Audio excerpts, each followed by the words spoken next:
Last week, I found out that my LLC got suspended because my accountant dropped the ball and he hasn't filed a single thing in my business since June 2025. And no, I had absolutely zero idea. But fortunately, I found like an amazing woman that took over and took everything and started working in my business to get it reinstated, to get like everything back on track. It cost me like $5,000 to get this sorted, but the things were going back on track.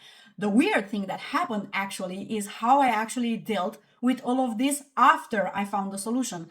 My system got like so overwhelmed that I told myself like, no, I don't want to deal with this. I cannot deal with this. I'm going to go back into gaming. And if you know my story from back before when I was like depressed and gaming and medicated and whatever, this is one of like my main coping mechanisms. So I allowed myself to actually go back into gaming. But how I pulled myself out of there is that I asked myself like, what is this? Like, this is like an actual problem that shows up in your business for like all of the people in one way or another, right? But I'm turning it into a story about myself. I'm turning it into a story about like how business is hard, how entrepreneurship is hard, how obstacles are coming in your way, and how everything can be taken from you in a matter of minutes, and how maybe I shouldn't even like bother with this, and why am I even bothering, why am I even like building this business and whatever the fuck. So all of these things were running through my head, and I kept like gaming. I was like, I need one more day, I need one more day to like not know about anything, not deal with anything. Like, keep in mind that this happened after I found the solution, so it wasn't even like dealing with the unknown or how am I going to fix this.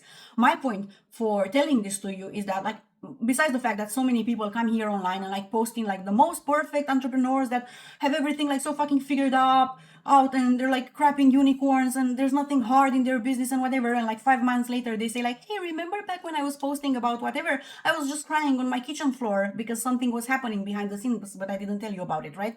And this is not also a story about like, oh, how I led myself through this, because I've done a crappy job at leading myself through this, right? It took me 4 days to actually pull myself out of that and ask myself these questions. What I want to leave you with though, and the reason why I'm sharing this with you, is that sometimes things happen in our business. Most of them are solvable, but sometimes it's too much for our nervous system. We're fucking humans. We're women entrepreneurs that have to deal with a million of other things, with hormones, husbands, kids, pets, whatever, school, whatever the fuck, and deal with the business at the same time. And sometimes there are going to be moments when our nervous system is going to refuse to do the right thing and is going to be overwhelmed. And I want you to ask yourself this question: what story am I turning this problem into? What am I making it mean something about me? And how can I actually look at this and reframe it and understand it's a solvable problem that has a solution that I'm going to figure out and focus on that solution?